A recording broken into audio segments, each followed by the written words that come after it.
call us shallow. They have no idea.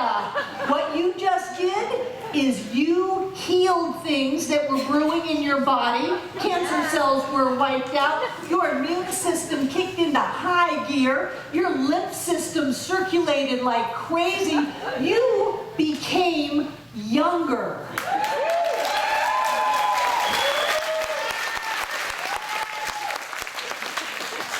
You became younger, you became a teenager, rocking and rolling through your life. And your body said, okay.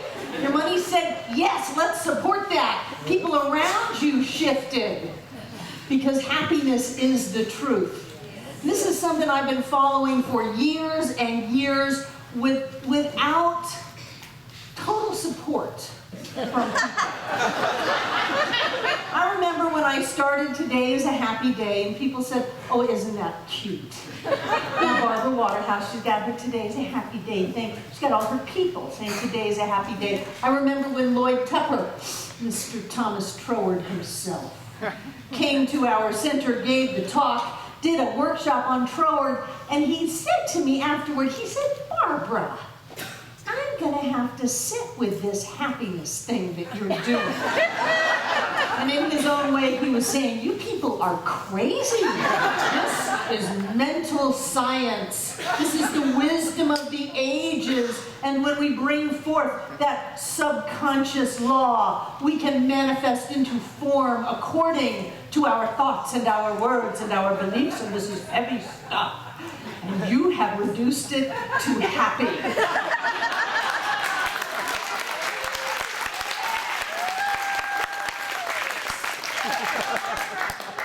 You know, I just got so deep I got shallow. I remember a friend of mine, a minister friend of mine, said, I don't know about all this happy stuff at your center. You know, I didn't come into this movement to be happy. I looked at him and went, okay. He said, I came in for health reasons.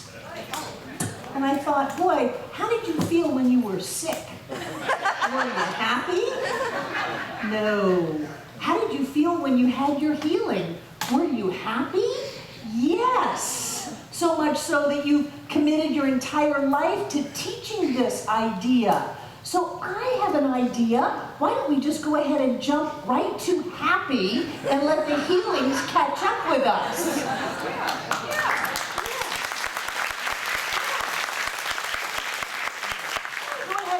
Jump right to happy. And people say, well, I don't think Ernest Holmes talked about happiness. Do you know what his nickname was? Happy. They didn't call him Dr. Holmes. They didn't call him Ernest. They didn't even call him Ernie. They called him Happy. Happy. Because he was happy. I can't be happy. Things in the world have gone awry. No, they haven't. We can be happy even when things don't look the way we thought they had to look for us to be happy. It's a novel concept. It would put therapists out of business.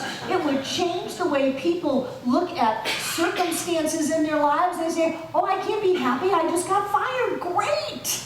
Great. Be happy, because if that was your job, you couldn't have lost it. And there must be something better that has pushed that job right out of your life, that is opening up itself to you. So, do you want a job that's filled with misery and fear and worry?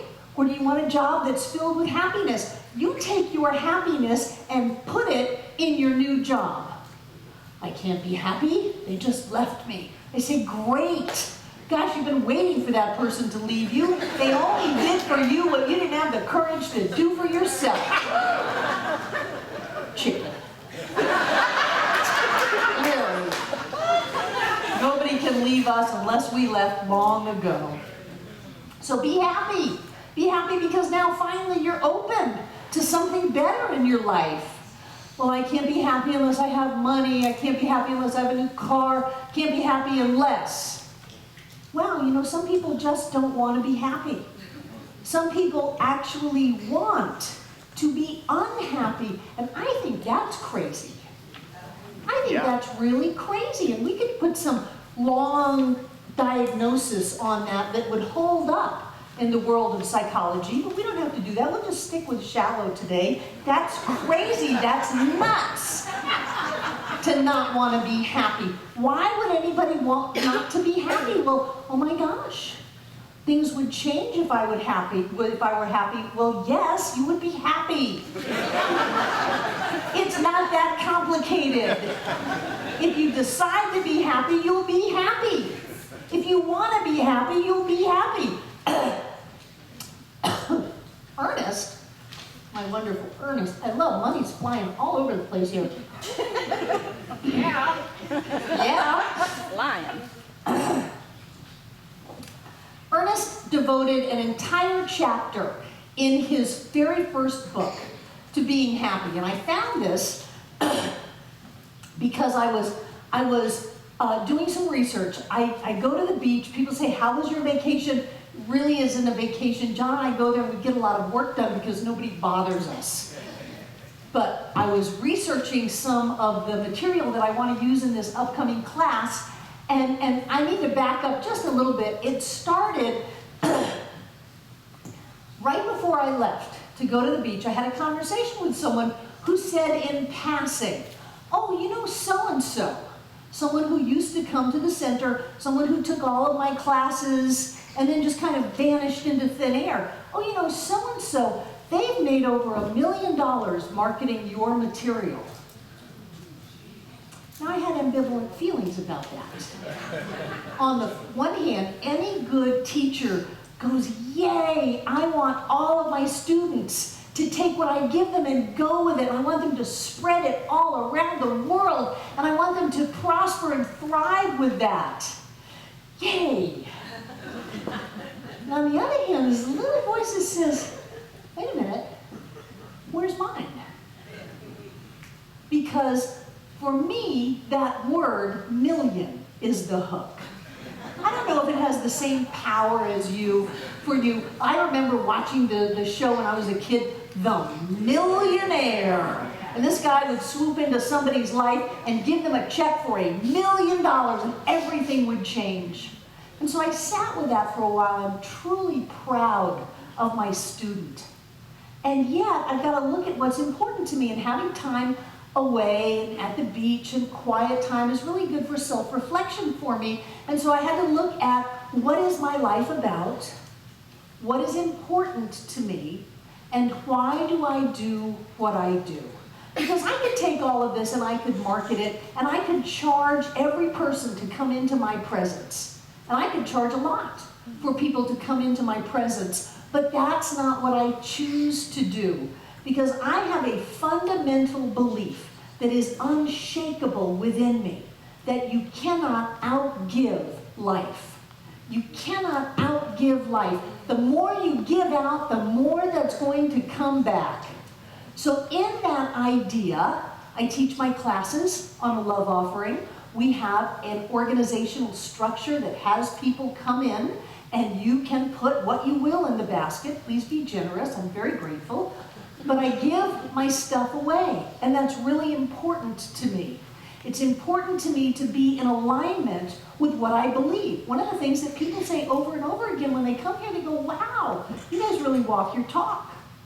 Well, what good is talking if you're not walking? So we walk our talk. We set spiritual law in motion.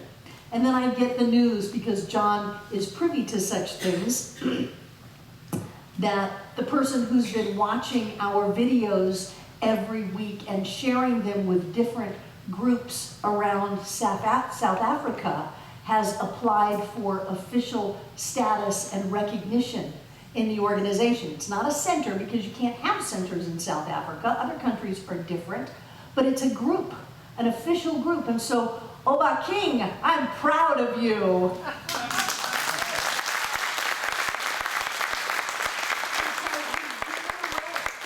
And all the people who watch these videos, and all the people that listen to these recordings, and all the people that show up here, we give it away. And so I'm putting this incredible class together because I'm really feeling a little chafed by the structure of the classes I've chosen to teach over the last loose and to know what I know and to put it in action and to bring everybody along who wants to come with me. So I'm going over all this stuff in public domain, getting it ready to flood the website with these incredible works on spiritual principle. And I ran across Ernest Holmes' very first book that he wrote, I would bring it around, in 1916 called Creative Mind. And he has an entire chapter on happiness. It's called Be Happy. Be happy. Take a deep breath. This isn't going to be that long. But he says, how can we hope to make the world see the right way unless we overflow with joy? The world has now too many sad faces. For God's sakes, don't add to it. That was an editorial. We see them everywhere, that resigned look that seems to say, one rebuff more or less makes no difference. I'm already so sad that nothing matters. I can't bear it. That's crazy. Go back to my previous analogy. That's nuts. He said this was all right when we thought everything was all wrong. But now we know that all is well with the world. We must get over this depression which robs us of the power of attraction, of the good things in life, and enter in. He says the man who is always glad will surround himself with people who are happy, and life will be a continual enjoyment. How much joy can you handle? Can you take it continually? I'm working on it. I'm getting better and better and better. This robs no one. It does not make a race of irresponsible people. It makes a world of joy, a world that is good to live in. That's the kind of world that we want to create. We want to create a world of joy. And he says the way to do it is to be happy. Now, after he had time to think about it and probably hear people tell him he was being too shallow, he wrote more, bigger, thicker books called textbooks. But his first book, the little book, Creative Mind, had a whole chapter called Be Happy. And so people say, Barbara, that happiness thing, I'm not so sure about it. Lloyd Tupper came up to me a few years later and he said, I want you to know that I have embraced this idea of happiness that you and your group so wonderfully bring forth. And that I have embraced it daily. To be happy. And other people say, oh, this is all about the healing. The healing comes when you're happy. The healing, have you noticed, does not come when you're worried about it. Have you noticed that the healing does not come when you are afraid? No. The healing comes with that sense of opening, that welcoming of life, that sense that life is for you, that feeling of gratitude, of this amazing experience that we find ourselves in. So I have a proposition for you today. Because I had some downtime, I was able to check out Facebook a little bit more than I usually do, and I saw one post that kind of kept repeating itself, only it was different every day. And that was from our own Carrie Gaddis. And she would talk about these wonderful things that were happening to her, and then she would have, right at the end of it or at the beginning of it, a hashtag, happy days, 100 happy days. And I forgot I have slides. So my question to you is, can you be happy for 100 days in a row? I know it's asking a lot of you. I know some people would rather go to the gym every day for 100 days than be happy. Some people would rather go on a cleanse than be happy. Really? Are you ready to take a giant step in spiritual evolution to be happy? The Dalai Lama was asked once, how can you not be angry with China? They took away your country. And he smiled, he said, they took away my country, why should I give them my happiness? Do you think you could stand it for 100 days? Yes. Yes. Do you really? Richard's back there going, yes, yes. Do you think you could tolerate the feeling in the room at the moment of the song? Oh, yes. Yes. Do you think you could wake up to that? Do you think you could go to sleep with that? Do you think you could answer the phone with that? Do you think you could go to work with that? Do you think you could take a shower with that? Yes, you could. So I'm offering you this challenge. The same way that many years ago we did the challenge to state and affirm today is a happy day, and it was only 18 months later that Asheville was named the happiest city in the United States. I'm offering you this challenge, and that is to notice something that you're happy about every day for 100 days. 100 days in a row. You're not going to drag this out for 10 years. It's going to be 100 days. If anybody's got their phone and can tell me when the end date of this, John said, you need to have your dates. I said, I don't think so. But if you want to know when 100 days is from now, you can check it out, find it out, call it out, and I'll include it in the room. Now, the next slide is the reference that Carrie kept putting on her Facebook posts. This is optional. The 100 Days of Happiness is a requirement for healing, for prosperity, for finding your true love, for a wonderful, joy-filled life. The joining of the group is optional, but the address is hashtag 100 Happy Days. If you're going to post on Facebook or Twitter, or those are the only two social media things I know, there's a bunch of other ones, or you can go to 100happydays.com and sign up. And you don't have to sign up. You don't have to post on Facebook. You have to be happy. If you're only happy for 5 seconds every day, your life will be better. You will get younger. You will be healthier. You will be more filled with energy. The people around you will like you better. Your business will grow. You will have more money if you focus on something that has to do with happiness. Now, as you sign up, this 100 Happy Days is not quite as clear as I would hope we are. And they're going to ask you to post on what makes you happy. Now, we know that nothing makes us happy. We create the experience, we open to the experience of happiness and joy in our lives, and then we just pick something to dump it on. You built a labyrinth up in the upper parking lot while I was gone. I am so happy. You generate happiness and you just find something and you dump it on there. Ooh, people who send big checks. Ooh, thank you, I am so happy. Ooh, heart bowl, I love that, I am so happy. Air conditioning, lights, music, people. This center, this is the best center in the whole world. I am so happy.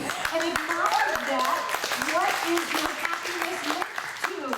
And then put it out there for the whole world to see. And it's catching fire. It's catching fire for people to say, I'm tough enough. I can do this. I can be happy for 100 days. And then they say that to someone, and someone goes, well, if you can do that, I can do that too, because I'm very competitive. You know? I can be happy. And before you know it, you start looking like these people. Or this person. Or this person. And if you don't watch out, before you know it, your friends all look like these people. And you're living in a world that looks like this.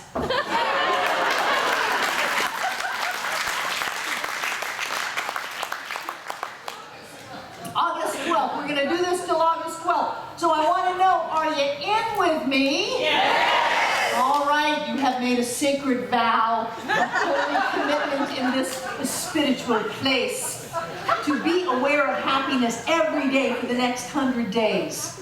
To share that with the people around you. I'm watching this great video by Deepak Chopra called Living Longer, Getting Younger, Growing Younger. And he says that if you're happy, you will change your biological age. And it will get younger. Now he said, this is Deepak, he said that if you are happy, you will have better sex. And I would say if you're happy, you will have more sex.